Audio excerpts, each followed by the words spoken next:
This baby is a must-see. These bitches need to stay off these cars.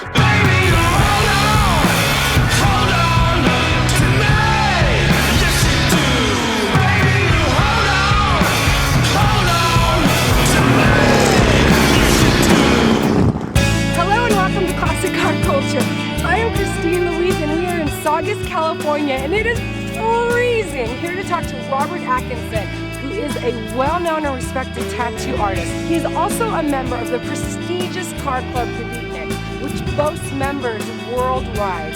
Robert started tattooing in '92, and in '96 was invited to work at the Royal Tattoo in Denmark. He currently works at Dolorosa Tattoo in Studio City, California.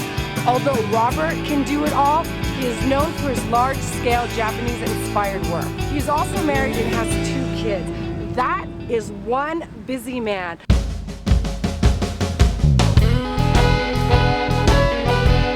So let's go talk to him and see if I can get a ride in one of his badass cars, which include a 51 Chevy truck, a 40 Chevy Coupe, and a 63 Riviera. But my personal favorite is that one. That's the 40 Coupe. Hey! How are you? Thank you so much for taking out time to talk to me. I know you're extremely busy with appointments at your shop, and you also are traveling. Where are you going? I'm going to Holland in a couple weeks. Yay! Visit my wife's family. He has a really amazing love story. You met your wife in Denmark, right? I didn't meet my wife in Denmark. I met my wife in Santa Monica, actually. Wait, what? Yeah, at a funeral. What? Yes. He met his wife at a funeral. It does exist. I went back to Denmark. We had like a long distance relationship for about 6 and it months. Worked? Yeah, it worked. It was not that far. Long distance relationships can work. They can. Yes, I love it. She moved to Denmark after like 6 months, and then we went back to Holland after a year. And they're married and have 2 beautiful kids. 15 years later. I love that, 15 years later. And you know what? What? I'm drinking your coffee. That's mine, wait a second, this is, what? This is my coffee, stealing my coffee. And she has a car here, right? Which one's her car? She's got the 63 Buick Riviera. Let's get a look inside. I'm just helping myself. But anyway, we bought this car. I found it in the recycler. I was looking, and we were here for like 3 weeks. This wasn't a lot of Rivieras for sale back then. This is 15 years ago. So there was no eBay, there was no... Penny Saver? Penny Saver? You were looking in the Penny Saver? Yeah. So anyway, this is what I was looking for, 63 to 65. Couldn't find it, couldn't find it, couldn't find it. And then it was like the last week, I looked in the recycler for the South Bay. And there it was, 4,500. I still have the ad. You do? I still have it. 78,000 original miles. What? 78,000 original miles. He didn't drive it. I called him. We went down there right away. He wanted $5 grand or best offer. That's insane. We went down there. I had the money in my pocket, and he goes, "Well, okay, I'll give it to you for 4,500." But he said that he only drove the car on Sundays. He had never had it on the freeway, and he was the second owner. Wow. So you really scored. I really did score. This was the car we had. We went to San Diego in this thing. We went to Palm Springs, Las Vegas. We took it everywhere. It was super reliable. Okay, let's look at this beautiful truck. Well, I bought it like in Arleta for 4,200 bucks, and it didn't look anything like this. And this is like how I got educated about old 50s cars. Originally, I wanted to make it like a lowrider truck. That was my thing. Was like, I wasn't into custom cars then. I didn't really know shit. I always loved Jack Rudy's truck. I took a ride down the freeway in Jack's truck, and then it ruined me. Then I knew that I didn't want it to be a lowrider. I wanted to custom, so I wanted to chop top. I wanted to do all the shit to it to make it really, really fucking cool. It was a really long process, and it was a really big education. It went from this guy to that guy to that guy. I totally get it. I've been through the same thing with my truck. I wanted to like drive it down the freeway and just have fun and have it look good, you know? And there were even a few times like throughout the process where I was over it. I didn't want to do it. I understand. I felt like, I'm like, oh, stop. I don't want to do this anymore. It's painful. It's frustrating, and it's a money pit. Yeah. It's emotionally draining, and yes, it's like you're not... especially emotionally. It took about 5 years for this truck to get to this point. I'm still working on mine. It's never ending. There's still stuff to do. There's always stuff to do. All right, let's go into this beautiful 51. Let me in. It's freezing. I got a T5 in here, so this thing's got overdrive too. You can drive it 80 miles an hour all day. I moved the gas tank from here to the back.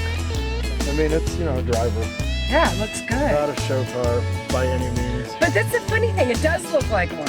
It does look it's like, a little bit showy for me, especially with the Supremes. And like the visor though, that's definitely, I committed when I did that because we drilled it into the roof. Right, yeah. So but it's definitely a commitment. Even though like some of the other purists in my club, like Brad Masterson, these guys are fucking clowning me constantly about the visor. They hate the visors. I love it. I mean, Brad's like, dude, you put a Harley gas tank paint job on your roof. I mean, it's funny though. But that's what I love though about these cars. It's an extension of yourself, and you can do whatever the fuck that you want to do with it, and it looks good. The prestigious car club Petite Nicks. How long have you been a member? I don't know. I think it's 4 years. Why that club? When my son was born, I had Jack Rudy tattoo his name on my neck, and I've always been a huge fan of Jack Rudy, and Brian Everett also. The style of tattooing they do doesn't have anything to do with the style of tattooing that I do. Right. But they've always been guys that I always thought were like just the coolest tattooers of them all. Anyway, he tattooed my son's name, and he kept telling me, man, like, hey, me and him just hit it off right away. I don't know, we had the same type of like ball-busting personality.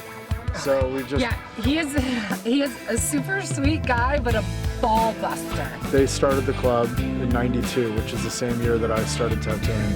Oh, nice, okay. And the club was always very mysterious. You had Baby Ray, you have Mike Brown, rest in peace, Tony Edwards, Bonji from New York. I think everybody like in tattooing, from the 90s or whatever, knew who the Beatniks were. Jack Rudy always wearing purple shirt, Beatniks Coolsville. You never wanted to ask questions, you know what I mean? It was always very, very hush-hush, secret, like secret society. I still laugh to Jack about it now, like they're big guys too, and they've always been like very, to me, unapproachable. Like I would see him at tattoo conventions for years and never even like, I would maybe go buy a shirt and say hello, and that was it. Definitely you have to get basically the hardest group of fucking ball-busting motherfuckers to like you, okay? And want you to be in their car club. It's a really, really rough crowd. And if you can't hang, then, well, you can't hang. Right. Then you're not even in before you're out. You know what I'm saying? So it's... I like this car club. For me, the really cool thing was going to car shows, because I've always been doing tattoo conventions. All of a sudden I was like the new kid on the block, but I was also like hanging out with the most notorious, car club in the world. Hey, what more reason do I need to be at the car show? But I was invited by these guys to come and hang out. That must have felt really good. Now you're part of that kind of crew, that younger artists probably look up to you. Maybe so, yeah. I think so. But Absolutely. I mean, I'm definitely not like an old school guy, but definitely like a 20+ year veteran. Okay, I have to say, I love all of his cards, but this one is fucking sick. Like, I can't even, it's so fucking gangster. I can't even, I love it. It was really funny because I thought my truck was the shit until I saw this car, man. There was something about it since I first saw it that it was just super magical. It is. And I was obsessed with it. And I'm kind of pretty obsessed with it as well. And one night I was laying there and I'm like, man, that 40 Chevy of Phil's, I wonder if he'd sell it to me. He built it in the garage in Green Valley. Okay. Chopped it himself with Aaron Valencia from Lancaster, Hellbound Hot Rod guy. He's got a 350 fuel injection in it. It's got a 700R overdrive. It's got a Mustang 2 front clip, 4 lanes. This thing, man. Let's take a look inside. My buddy Tom Foster, he got in it and he's like, oh my wow, God. man, this thing's really cool, man. I love the grandma couch and the wood panels and he's like, and the revolver shifter. He goes, God, I feel like I'm in John Wayne's cabin. I feel so sexy in this. Really sexy, I'm not gonna lie. This thing kicks ass. Do you want to go for a ride right now? Hell yeah! He's gonna take me for a ride. Yeah, listen to it. Can you hear that? Oh, it sounds so nice.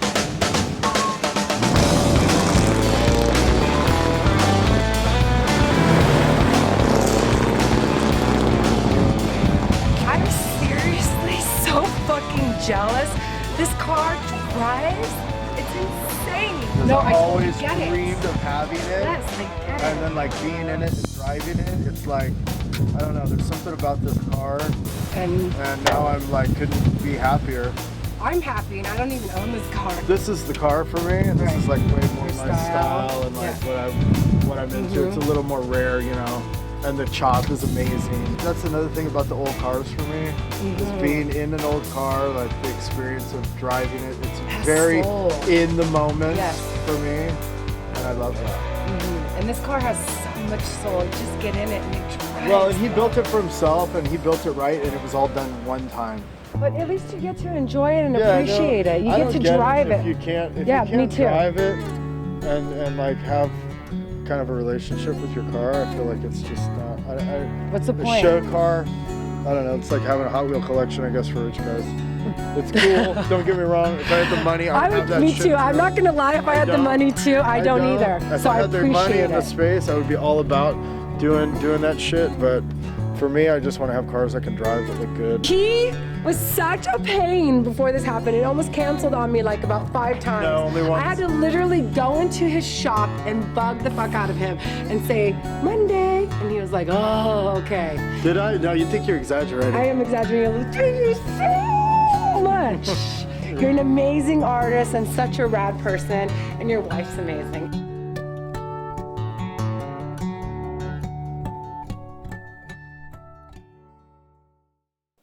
Yeah, there you go. Are you making a video or a fucking photo album?